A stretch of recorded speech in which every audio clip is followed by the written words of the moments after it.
Hello.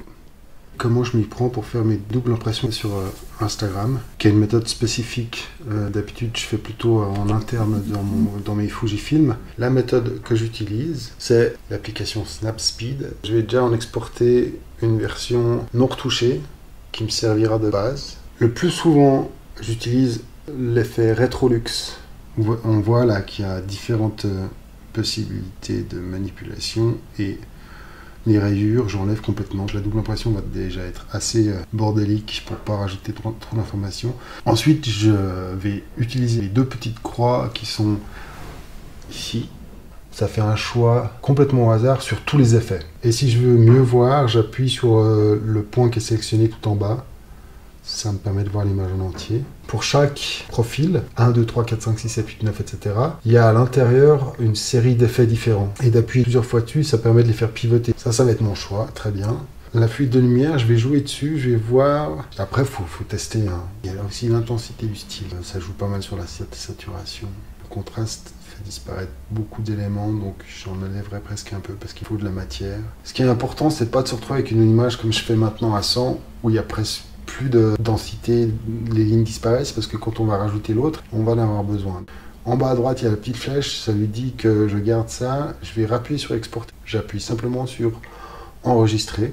Il en fait une sauvegarde sur laquelle on peut revenir complètement. Je peux tout effacer et tout recommencer. J'utilise souvent le flou comme quelque chose qui délimite en dessus du net. Il faut que je la floute. Alors pour la flouter, j'utilise l'effet focus qui garde un point central net qu'on peut modifier à volonté. Ça, exporter, j'enregistre à l'intérieur sans la toucher. Et puis maintenant, ouvrir celle-ci, qui va être ma base. Peut-être que je devrais faire l'inverse, mais pour l'instant, c'est comme ça. J'ouvre les outils, je vais dans double exposition, je vais chercher celle que je viens de flouter. Il propose une série de modalités.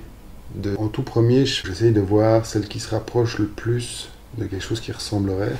Et ensuite, c'est le petit bouton entre la flèche et les vignettes, celui-là, opacité, qui me permet de jouer sur laquelle des deux images je vois le plus.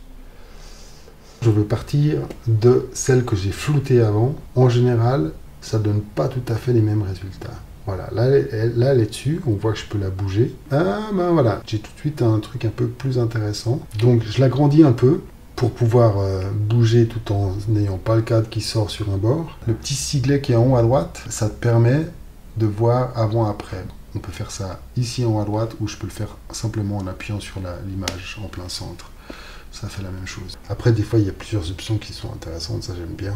Il faut vraiment faire, tester, s'amuser. Je prends chaque fois des chemins différents. Cool, allez, on part là-dessus. Je rajoute juste un petit bonus, c'est que quand on a une image qui a déjà été beaucoup travaillée, des fois, il pourrait y avoir des lignes qui apparaissent. Je vais le faire maintenant, juste pour l'exemple. Je vais rajouter beaucoup de détails. J'ai trouvé un moyen d'enlever ces artefacts un peu dégueulasses en utilisant l'outil sélectif, qui est ici à gauche. En appuyant sur le lieu où on veut le mettre, on peut le bouger. Si je suis juste à côté et puis que je monte ou que je descends, ça me montre que j'ai 3 commandes. Ils vont agir que sur une zone délimitée que je peux voir en appuyant avec les 2 doigts autour et en les écartant ou en les rapprochant. Et puis simplement sur la partie où je veux enlever ces strates, je vais sur l'effet structure, le 4e tout en bas. On voit que si je vais sur la droite, ça fait pire. Et si je vais sur la gauche, ça adoucit ces lignes, ça les enlève. Il devient complètement lisse.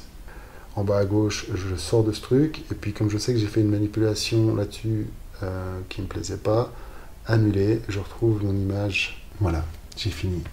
J'espère que ce petit tuto t'aura été utile. Je sais que Lucie Charlotte sur Instagram m'avait dit que ça l'intéressait. Bonne suite, ciao. Superposition. Voilà, en fait, ce serait plus un nom correct. Ce sont 2 images superposées, si on veut être exact, plus que de la double exposition.